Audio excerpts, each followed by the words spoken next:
Welcome to From His Heart, where today Pastor Jeff Schreve continues his new series, The Divine Design, God's Plan for Marriage and Family. The sad reality is, many, both in and outside the church, aren't enjoying marriage. Today, he'll share 3 godly principles to keep in mind when choosing a spouse. It'll help you find a good thing.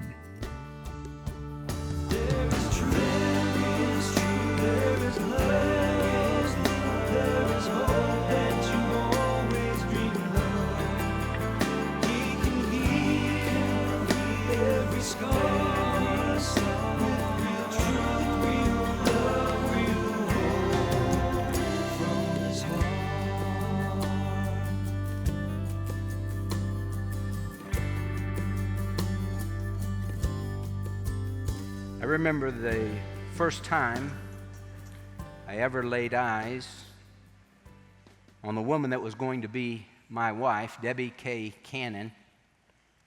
It was on a Sunday night after church. We had a get-together, a singles get-together at this guy's house, and I was just starting to get involved in the singles group at Champion Forest Baptist Church. And I saw at this gathering, I saw a girl sitting on a chair across the room, and I was like, wow, that girl is really good looking. And I said to myself, I'd like to get to know her. And I found out a little bit about her. She was dating this guy, Brad. That wasn't very good. So I was kind of like, okay, well, she's dating Brad. She's kind of off the market. And then Brad told me a few months later, well, Debbie and I broke up. I'm really broken up about it. I said, me too, Brad. Can I have her number? So I asked her out. May 10th, 1985. I was all excited. We were going to go to dinner and then go shopping. I was working in sales, and I had sold a big thing, and so I had gotten a good commission check, and so I said, hey, will you help me spend some of this money? And she said yes, and it's a foreshadowing of things to come. And what I didn't know, I was all excited about the date. She wasn't excited about the date. See, because I was very shy, and especially in a group, and she only knew me in a big group, in the singles group at Champion Forest Baptist Church, and I was very shy, and so I didn't talk a whole lot. And she told her roommate, Donna, she said, I'm going on a date with this guy, Jeff, and he's just so quiet. He's just so shy. He's just so boring. That's so mean. And she said, I'm thinking about standing him up. I'm glad she didn't tell me that. But then in Debbie's mind, she said, but I kind of like Jeff's friend Stan. And maybe if I get to know Jeff better, I could get to know Stan better. So I just said, well, at least I'm in there somewhere, I figure in. And we went out on our date Friday night, May 10th, 1985, and we had the best time. See, I was really good one-on-one. I wasn't so good in a group, and so we were just one-on-one, and she's like, man, this guy just opens up, and he's fun, and he's fun to talk to, and we just had a great time, and I took her home that night, and Donna had gone out on a date, Debbie's friend. She was all excited about it, her roommate, and they came home, and they compared notes, and Donna said, oh, I had a terrible date. And Debbie said, well, let me tell you about my date. And then she said this. She said, I think that might be the guy I'm going to marry. She told me that later on. I was like, hold on, cowgirl. I'm not that easy. I barely know you. So it wasn't till March 15th, 1986 that we actually got married. We're in a series called The Divine Design, God's Plan for Marriage and Family, and today, we want to look at how that starts. We used to have a little poem when I was in elementary school, especially if they thought you liked somebody. You know how that is when you're in 3rd, 4th, 5th grade. You like this person, and it would be first comes love, then comes marriage, then comes baby in a baby carriage or something like that. We have that little thing. so-and-so and so-and-so sitting in a tree, K-I-S-S-I-N-G. You remember that? Don't look at me like I'm crazy. I didn't make that up.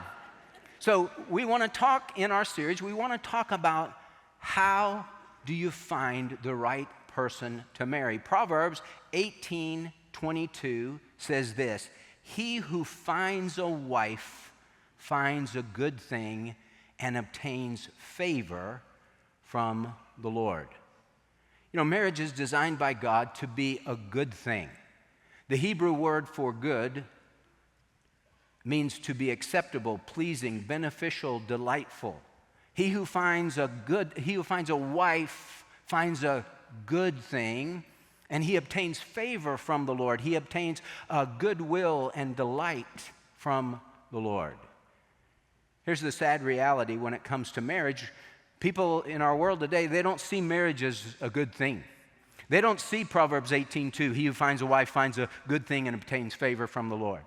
I had a Sunday school teacher, he used to kind of tease about this verse. It was a singles class. And he said, yeah, he who finds a wife finds a good thing and obtains favor from the Lord, because he who finds a wife needs all the favor he can get. That was kind of his take on Proverbs 18:22. And see, there are lots of bad marriages. There are a lot of people in marriage today, in the church, outside of the church, and they're not enjoying marriage. And so if you look at a scale of marriage from 1 to 10, on the low side is terrible, on the high side is terrific, and in between is tolerable. The sad reality is so many marriages are in the terrible, tolerable range. Not very many marriages are terrific, are hitting on a 9 or a 10, and it's just like, wow. Now, I tell couples this all the time. On a scale of 1 to 10, God wants your marriage to be a 12. He wants it to be off the charts great. But so many marriages aren't. I remember my pastor, Damon Shook, said to me one day as I was working underneath him at Champion Forest, and he was mentoring me. He said, "Jeff," he said, "I've done enough counseling of couples that are in crisis in marriage to know this. It seems to me that the number one problem in marriage is people make a bad choice. They make a short-sighted choice. They make a snap choice in something so important in marriage." When Debbie and I got married, she made a little cross stitch that we had hanging right at our entryway inside the house, and it says, "Choose your love, love your choice." Choose your love your choice. Now, we knew that when we got married, divorce is not an option. We took that word out of our vocabulary. Whatever we are going to face as a couple, we are going to face it together, and we're not going to get divorced. We burned the ship of divorce that so many have in the harbor. If this doesn't work out, I'll just bail out. And Debbie and I said, we're not going to do that. We're never going to use that word. I don't care how mad we might get at one another, how frustrated, how hurt our feelings are. We're never going to use that word. Because that word, that's like the nuclear option. You just throw that out. Well, we can just get divorced. You don't want to ever do that. So we're going to love our choice. But here's the thing. For those of you who are not married, but you want to be married one day, this message is really geared to help you make a good choice. For those of you who are married and say, yeah, that's my problem, I made a bad choice. Choose your love, you've already done that. Now love your choice. Love your choice. And what we tell people at family life and marriage conferences that we've done over the years is, listen, we don't know, this might be your first marriage, your second marriage, your third marriage, your fourth marriage, your fifth marriage. We want it to be your last marriage. We want you to love your choice. You can't unscramble eggs. You can't go back in time and say, oh, I wish I had known this stuff 30 years ago. Well, it's today, and this is all you have. So love your choice, and God will give you the grace to do that.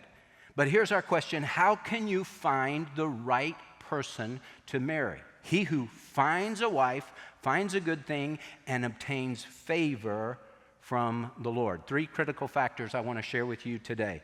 Factor number 1, to find the right person, be the right person.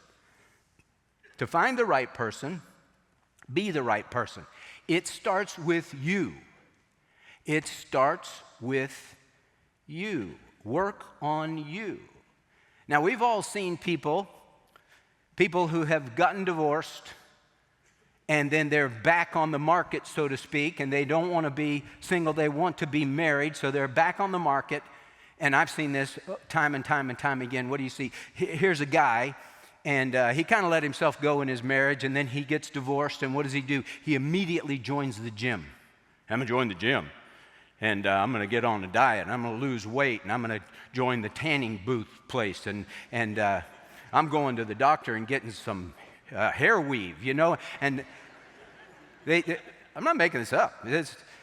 I had a customer like that. He's just like, hey, you look different. Yeah, I got divorced. It's like, well, I think your wife wished you had done that before you got divorced, but we work so much on the outside. That's not what I'm talking about. Be the right person. There's nothing wrong with looking your best on the outside. That's a plus. But work on the inside, on the inner person. And wholeheartedly pursue the Lord. An excellent wife who can find, for her worth is far above jewels. Proverbs 31:10. If you want to find an excellent wife whose worth is far above jewels, then work on you so that you'd be an excellent husband, an excellent man, a man of honor and a man of integrity, a woman of honor and a woman of integrity. Wholeheartedly pursue the Lord. Matthew 6:33, seek first his kingdom and his righteousness, and all these things, what things? The things we worry about, all these things will be added to you. Psalm 84, verse 11 says, for the Lord your God is a sun and a shield. The Lord gives grace and glory. No good thing does he withhold from those who walk uprightly. Hey, you have a promise from God in Psalm 84, verse 11. If you will walk uprightly, he won't withhold any good thing for you. Now, it's his timing, not your timing, but he promises that. He who finds a wife finds a good thing. No good thing will he withhold from those who walk uprightly. So wholeheartedly pursue the Lord.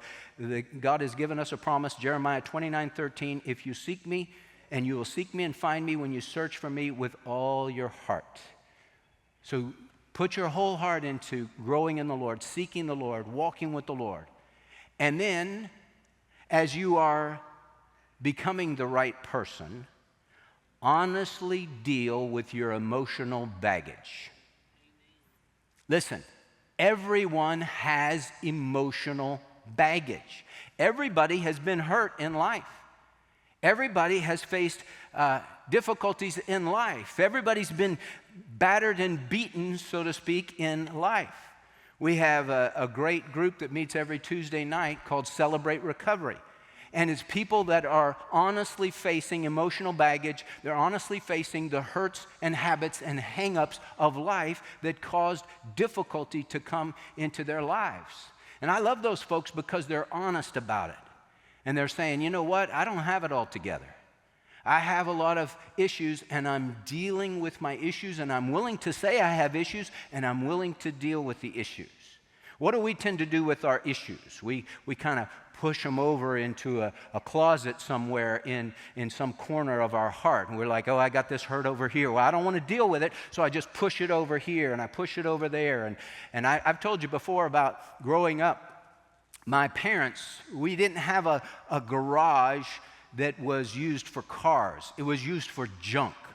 It was just the place where you just put, just everything ended up in the garage. You didn't want to mess with it anymore. Just put it in the garage, put it in the garage. And every now and then my parents would say, hey, this Saturday don't make plans because we're cleaning the garage. Oh, we don't want to do that. That place is a disaster area. We're going to clean the garage? That would be awful. Why are we going to clean the garage? Because we thought maybe we could put a car in there. Well, there's no room for a car in here. It's just filled with junk. That's the picture of so many people's lives. They hide things away, and they have all this emotional baggage, and they close the garage door, so to speak, and they just say, don't ever go in there. We don't ever go in there. You got to go in there emotionally if you're going to be the right person. You have to deal with your emotional baggage. We all have it. Now, here's the thing. We used to say at Champion Forest in the singles group, you're either single for a season or single for a reason. Okay? So if it's a season, you just wait on the Lord. If it's a reason, you got to work on the reason. Now, some of the reason might be external, and there's nothing wrong with going to the gym and that kind of thing, and going, eating well, and those things make you look better. But you want to work on the hidden person of the heart, the inner man. That man is important. That part of you is critically important. And that's going to require looking in the mirror emotionally, spiritually. Where am I? And what do I need to do? Psalm 139, where David says, "Search me, O God, and know my heart. Try me and know my anxious thoughts, and see if there be any hurtful way in me, and lead me in the way everlasting." I have to deal with the baggage. The girl that led me to the Lord had tons of emotional baggage. She didn't just have an 18-wheeler full of emotional baggage. It was a boatload. It was several 18-wheelers just going down the road of emotional baggage that she hadn't unpacked any of that stuff. And so I didn't understand, man, you have so many issues, trust issues and jealousy and insecurity, all this stuff. It was just overwhelming. She was single for a reason. And I learned pretty quickly in our relationship. Now, this was high school senior, but I learned, hey, you don't want to get hooked up with a girl who has emotional baggage that she hasn't dealt with. We all have emotional baggage, but you have to deal with it. And this is why that is so important. So, Ada Ferguson, who's in heaven, such a wonderful saint. I think about her a lot. She was our counselor before Chris. She used to love to get people in the counseling room, and she would talk about 3 words: sad, mad, bad. Some of you have seen Ada and gone to Ada, and you know about sad, mad, bad. That was kind of a famous little talk that she would do. And what is sad, mad, bad? Everybody has hurts in life. Hurts make you sad. Hurts make you sad. How do you deal with that hurt? Because this is what I've found. Every hurt always will turn to anger. It always does. The flip side of the coin of hurt is anger. So sad will always go to mad. How do you deal with the mad? What are you going to do with the mad? Because if you don't handle the mad correctly, you're going to turn bad. You're going to have a bad response and a bad reaction. It's going to create a chain reaction of bad in your life. Ephesians chapter 4. Be angry, and yet do not sin. Do not let the sun go down on your anger, and do not give the devil an opportunity. Don't give him, literally, the word for opportunity is topos, which means a place, topography. Don't give him a place in your life. If you don't deal with the anger correctly, bring it before the Lord, cast your burden on the Lord, forgive those who hurt you. If you don't do that, you will create a bitter heart within yourself, and you're going to have trouble. You give the devil a place. Now, here is a little meter to check on. It's called an anger meter. It asks the question, how stressed or angry are you? And so at the very bottom, it's 1 to 10. The very bottom is the smiley face. We'd call that a happy camper. We don't really use the word happy camper. We really use the unhappy camper, right? Jim Gaffigan says, we don't talk about happy campers. We talk about unhappy campers. You know who's the happiest camper? The guy leaving the campground. He hates camping. So, but that smiley face, everything is good. Man, my life is just chill right now. I'm just getting along with everybody. Everything is good. Couldn't be better. And then you go up the list to number 10, you're exploding. You're a volcano blowing up at 10. Here's the thing. So somebody hurts you, and the meter goes up. You get somebody says something to you that cuts you down, that hurts your feelings. The meter goes up. Maybe goes up 2 points, 3 points, 4 points, whatever it is. All of a sudden you were doing great, smiley face, little sun on the bottom, and now you're at a 5. And then something else happens, and you're at a 7, and something else happens, and you're at a 9, and then you lose it. You go ballistic. And so from 10, you got to get back down to 1. How do you do that? You have to deal correctly with the sad and the mad. You have to bring that before the Lord. You have to get that out of your life. You can't hold on to the hurts and hold on to the anger. Be angry and yet do not sin. Do not let the sun go down on your anger. Get it out of your life. If you don't, then what happens? Go ahead and put that back up, Clint. What happens? Well, then you go from 10 exploding down to an 8, and you just hang at an 8. You're on the 8 on the anger meter. That doesn't mean you're going ballistic. That means that ballistic is right around the corner. And you become an angry person. And if somebody cuts you off in traffic, boom, you're flipping out. Well, that should have only caused you to go up 2 points on the anger meter. Yeah, it did, but I'm at 8. And if you hang out at 8, it doesn't take much to get to 10. You got to get that back down to 1 so you're right with God and right with people, and there's not this war going on inside. Proverbs 29:22 says this, an angry man stirs up strife, and a hot-tempered man abounds in transgression. Honestly deal with your emotional baggage. Get help for that. We have wonderful counselors, Chris Schroeder and his wife Rochelle Schroeder, and other pastors and staff members here at First Baptist. We want to help you with that so that you wouldn't carry that hurt and that anger around with you. So to find the right person, first of all, be the right person. Wholeheartedly pursue the Lord and honestly deal with your emotional baggage. Second factor, to find the right person, look up and not around. Look up and not around. Many of you remember the song from Mickey Gilley, looking for love in all the wrong places. Looking for love in too many faces. Searching her eyes looking, or too many places. Searching her eyes looking in faces, or however it goes, for faces of what I've been dreaming of. Mickey Gilley. I heard he just passed away. But that was his song. It became really popular during the days of the urban cowboy. John Travolta and somebody else was in that movie. There was some girl in that movie, I forget. Sissy Spacek or something like that. Anyway, who was it? Deborah. It could have been her. Deborah Winger. Yes. So the girl that had the boatload of baggage, she loved that movie. She always wanted to, hey, let's watch Urban Cowboy. I said, well, let's not. But anyway, we're looking for love in all the wrong places. To find the right person, look up and not around. What does that mean? Look to the Lord. Now, this is interesting. Proverbs 18:22, he who finds a wife finds a good thing. The word for finds is the Hebrew word matzah, M-A-T-S-A-W, matzah. Now, matzah can mean like find, like you're searching for that, or it can also mean to happen upon. To happen upon. It's kind of like this. You know, if you lose your wallet, you're looking all through the house for your wallet, right? But if you're just walking down the street and all of a sudden down on the sidewalk is a wallet, you didn't look, you weren't searching for a wallet.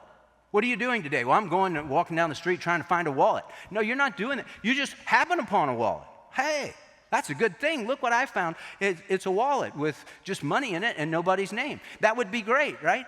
So you just find this.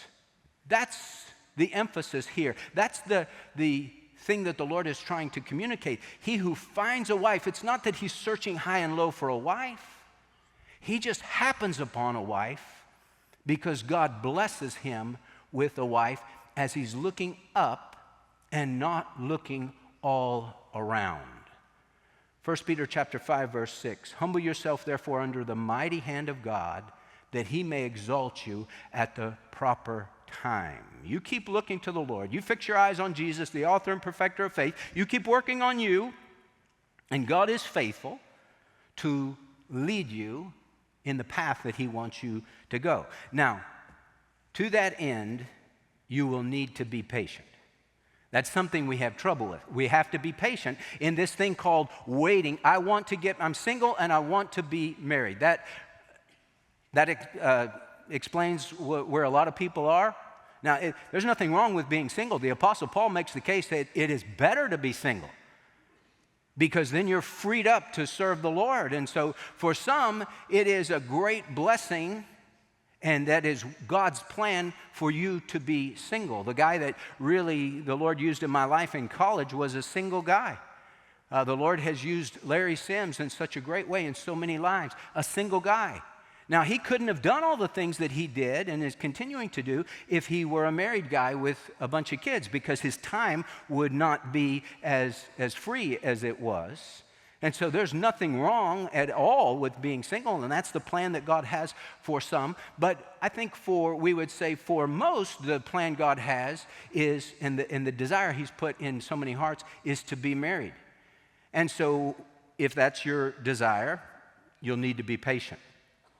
David said this in Psalm 27, verses 13 and 14, I would have despaired unless I'd believed that I would see the goodness of the Lord in the land of the living. Wait for the Lord. Be strong and let your heart take courage. Yes, wait for the Lord. Now remember this, waiting time is not wasted time. Too many people waste time in the waiting room. What do you have when you go to the doctor and you have to wait? You know, before the day and age of cell phones where you can just be on your phone and looking through all sorts of stuff, the doctor's offices all had magazine subscriptions to everything under the sun, right? Because they knew you're going to be here a long time. You might as well read something. We don't do very well if we just sit there. And so we have to have something to occupy our minds. And hey, if you're like the person that constantly wants to learn, you bring a book with you everywhere you go because you know, hey, I'm going to the doctor, I'm probably going to wait, and so I want to read. I want to spend that time wisely to learn and to grow. Waiting time is not wasted time if you will be focused on that time, waiting on the Lord. Be strong and let your heart take courage. Just wait for the Lord. So you need to be patient. Secondly, you need to be discerning. Discerning. You need to be able to see past the external. See past the guy that all of a sudden he's lost 20 pounds and he's put on 5 pounds of muscle, and all of a sudden now he's got hair like Fabio. You know, I mean, he's just got all this big. Some of you don't know who Fabio. Look him up. Andre Agassi. He looked like that before Andre took off his wig. But just all this, you know, it's like, wow, look at you. You look great. Look past the external. Be discerning. Look to see what's going on inside this person's heart. What is that person like spiritually? What are they like emotionally? Proverbs 11:22 says this, like a gold ring in a pig's snout, so is a beautiful woman who lacks good taste. You ever seen a beautiful woman who lacks good taste? Good taste in men? You know, here's the thing. A woman sees with her ears.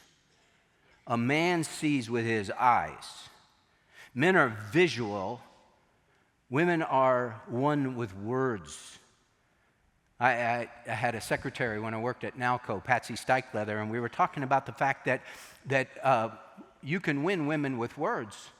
But you don't win a guy with words. You win a guy with, a guy's going to be attracted visually. Ray Romano says that's the way it's supposed to be. That's why God puts your eyes in front. You're supposed to be visual. Women they see with their ears. Now, he was making a joke about that. But I said that to Patsy, and she said, you know, that's so right. She goes, my boyfriend's so ugly. I said, he is. She goes, yeah, he's just so ugly. I said, well, why are you with him? She said, the things he says to me, he just makes me feel like $1 million. Women see with their ears. But women have to be discerning, and they sometimes are not discerning, and that's why it says, like a gold ring in a pig's snout, so is a beautiful woman who lacks good taste. Be discerning. And let me just say to girls and guys, you're not married and you go out on a date, find out really fast, is this person pursuing Jesus? Not do they say, oh yeah, I'm a Christian. Where do you go to church? You know, I go here and there, you know, just around. Just say, well, I'm out. I'm out. Because I'm not looking for somebody that's a project, that's a missionary project.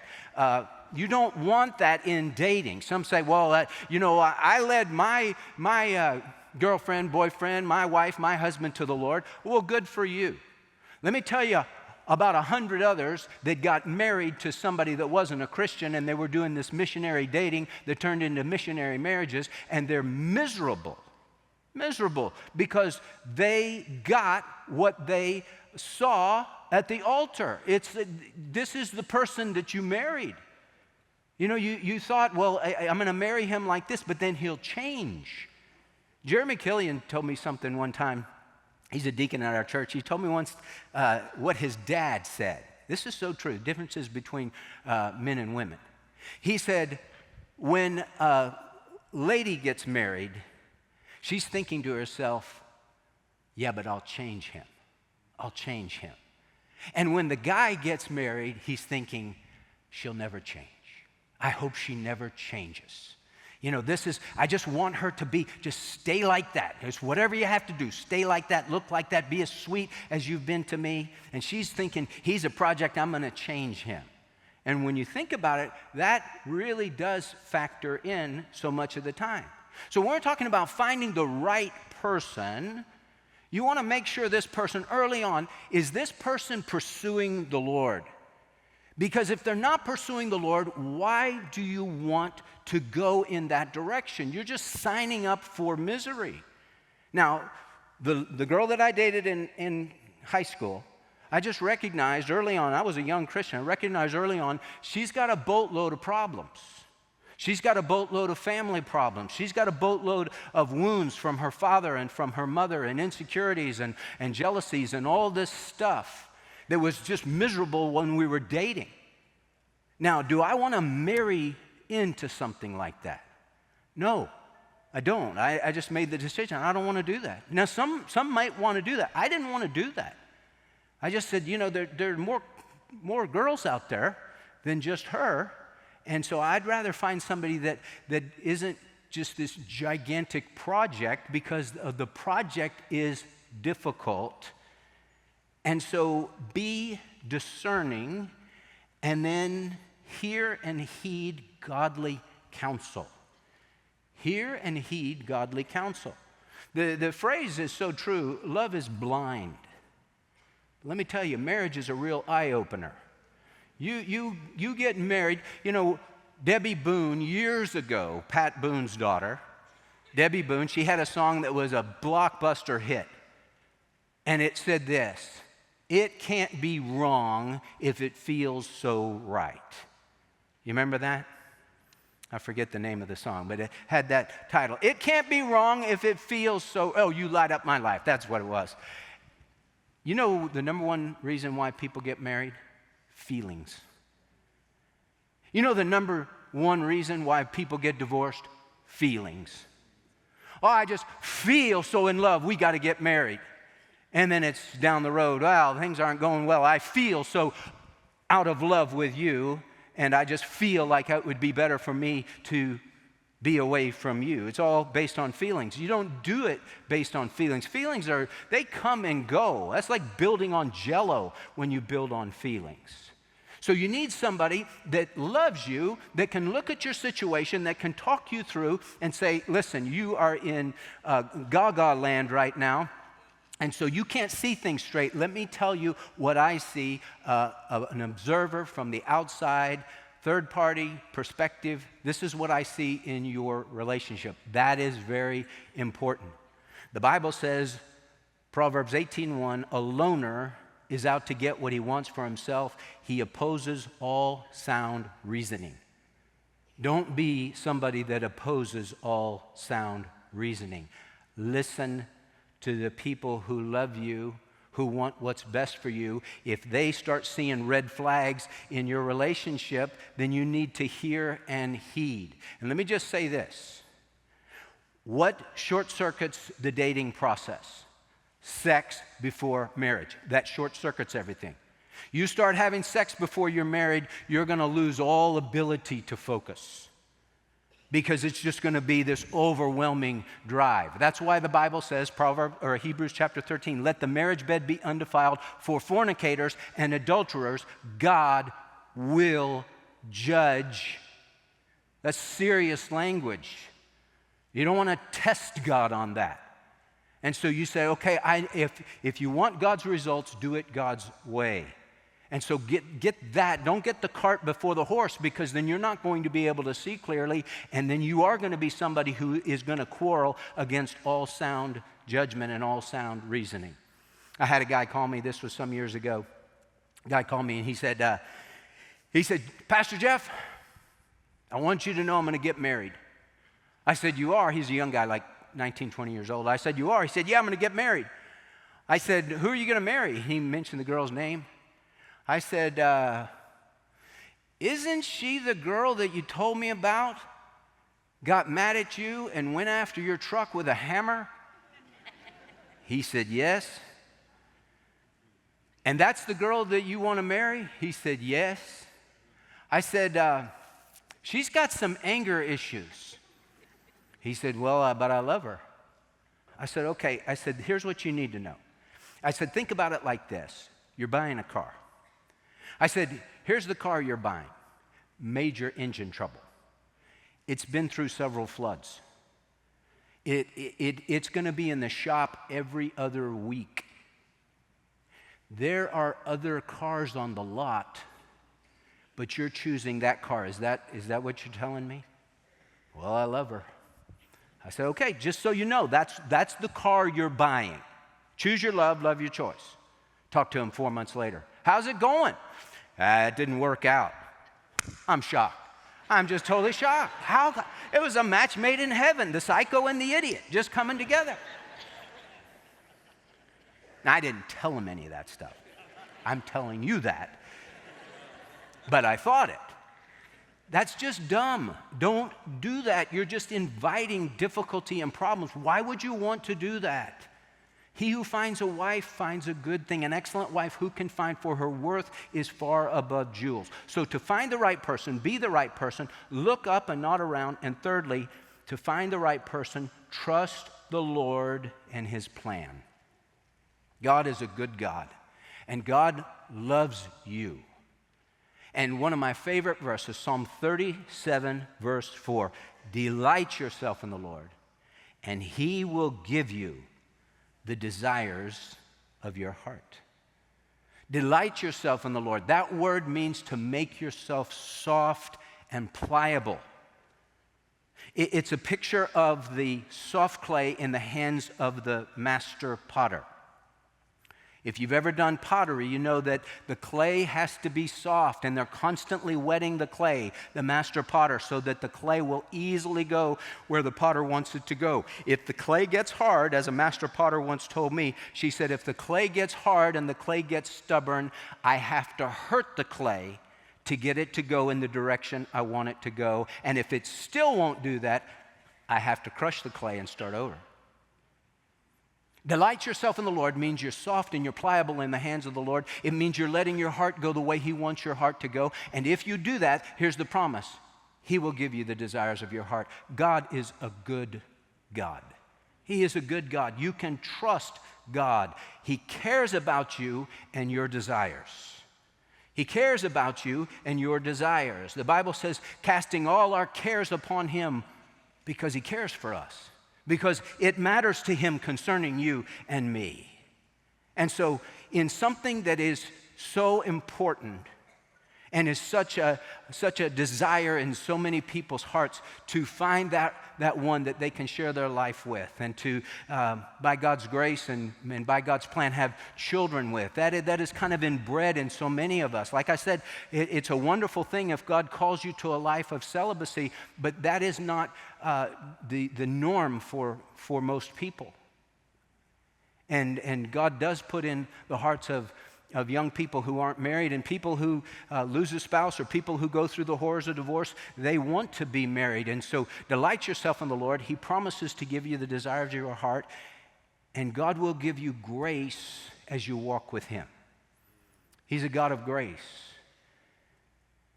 The Lord said to the Apostle Paul, my grace is sufficient for you, for my power is perfected in weakness. His grace. What is grace? It's the desire and the power to do the will of God. God has grace to help us in our time of need. We can come boldly before the throne of grace to receive mercy and to find grace to help in time of need. My wife and I have 3 daughters, Jill, Amy, and Sarah.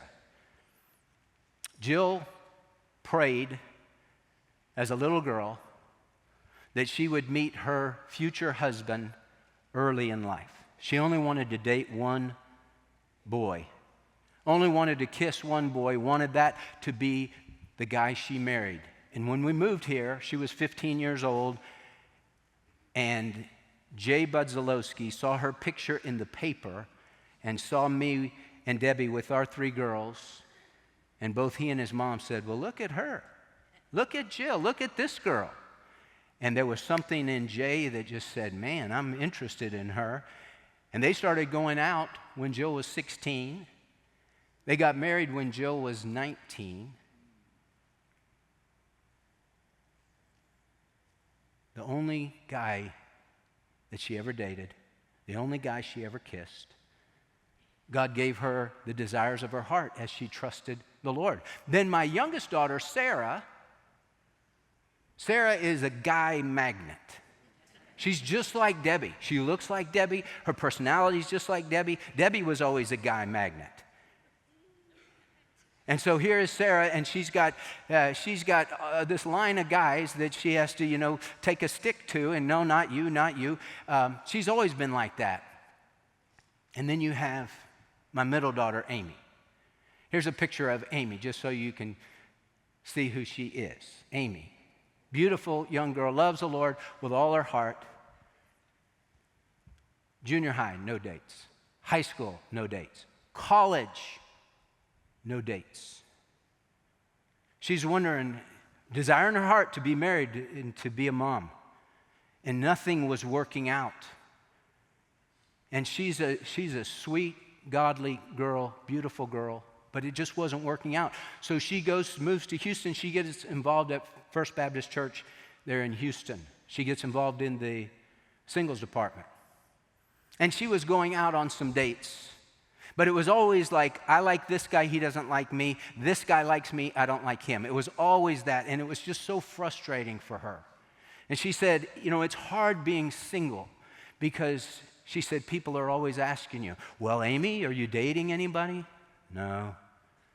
Well, Amy, you have a wedding coming up. Who's your plus one? Me. It's just me and the Lord. He doesn't eat much. It's that kind of deal. She said it's just hard, and people look at you like, oh, I'm so sorry. She had her sister-in-law, or her cousin's wife. I take that back. Her cousin's wife, Andrea. Andrea got married when she was like 36 or 37. Andrea said to Amy, she said, Amy, never settle. Don't ever settle. And so here, Amy, she's 27 years old, 28 years old, nobody on the horizon. Never settle. My brother's wife, Gerald, from New York, she sat down with Amy one day, and they were talking, and Gerald has this New York accent. She said, let me tell you one thing, Amy. They are not coming to your house. You got to get out there. They ain't coming to your house. Which is really good advice. You got to get out there. You can't just wait. Well, what do you do? I'm just waiting for them to call me. Well, you got to get out there. So she got out there. She put herself out there. And I remember talking to her on the phone one day, and she liked this guy, and she put herself out there, and he called her and said, you're too religious for me. I'm not going to see you anymore. And she was just crying on the other end. And she said, Dad, you don't understand how hard it is to put yourself out there and to pray, and nothing is happening. And my heart just broke. I so wanted to fix it, but I couldn't fix it. So I said, Amy, I don't understand why God hasn't done this for you, but I know if you'll delight yourself in the Lord, He'll give you the desires of your heart. That's a promise from God. No good thing does He withhold from those who walk uprightly. You just keep working on you. You just keep trusting Him. You just keep looking to Him. Well, involved in Sunday school at First Baptist Church, teaching a Sunday school class. And she met a guy. We had been praying for Boaz. That's what we called him. We didn't know his name. We just called him Boaz. I said, and Debbie would tell Amy, just you be out in the field just like Ruth, and God will bring Boaz when it's time. And so Boaz came to class. 6'5", former college athlete, dark-headed, handsome, tanned, hair plugs. I just made that up. Made that up. He took an instant liking to Amy, just like I did to Debbie. Wow, she is so good looking. He began to talk to her. They started to go out on dates. Here's a picture of Amy and Travis. Here's a picture of them when they got married. They were both 30 years old. God gave her the desires of her heart as she trusted him. Travis is good as gold. But Travis just loves the Lord, and he loves Amy. And just 9 months ago, God gave them little Jack. There's a picture of little Jack. He's the assistant to the regional manager. Travis is the regional manager. Here's the thing. God is faithful. We sang that today. God is faithful, and God is good. If you will do things God's way, you will enjoy God's blessings. But if you do things your way, you miss out on God's blessings. And God is not going to bless your way. He blesses his way in his timing. Humble yourself, therefore, under the mighty hand of God, that he may exalt you at the proper time, casting all your cares upon him, because he cares for you. Will you do it his way? Hey, you want to find the right person? Be the right person. Look up and not around, and trust the Lord and his plan. As we close out today, I want to ask you, do you know for certain that Jesus Christ is your Savior and Lord? If not, today is the day for you. Just pray this simple prayer. Lord Jesus, I need you. I know that I'm a sinner, and I'm lost. I can't save myself, but I believe you are God in the flesh who died on the cross for my sins and rose again from the dead. And right now, Jesus, I surrender my heart, my life, my all to you. Come into my heart. Change me from the inside out. Forgive all my sins. Make me the person you want me to be. And I promise to follow you all the days of my life. My friend, if you'll pray that kind of prayer and mean it, the Lord will come in and your life will never be the same. Hey, I'd love to hear from you. Please contact me. We care about you. We will pray for you. Let God do a work in your life. God bless you. From His Heart is the viewer-supported broadcast ministry of Dr. Jeff Schreve, who believes that no matter how badly you may have messed up in life, God still loves you and has a wonderful plan for your life. You can find out more at fromhisheart.org. Real truth, real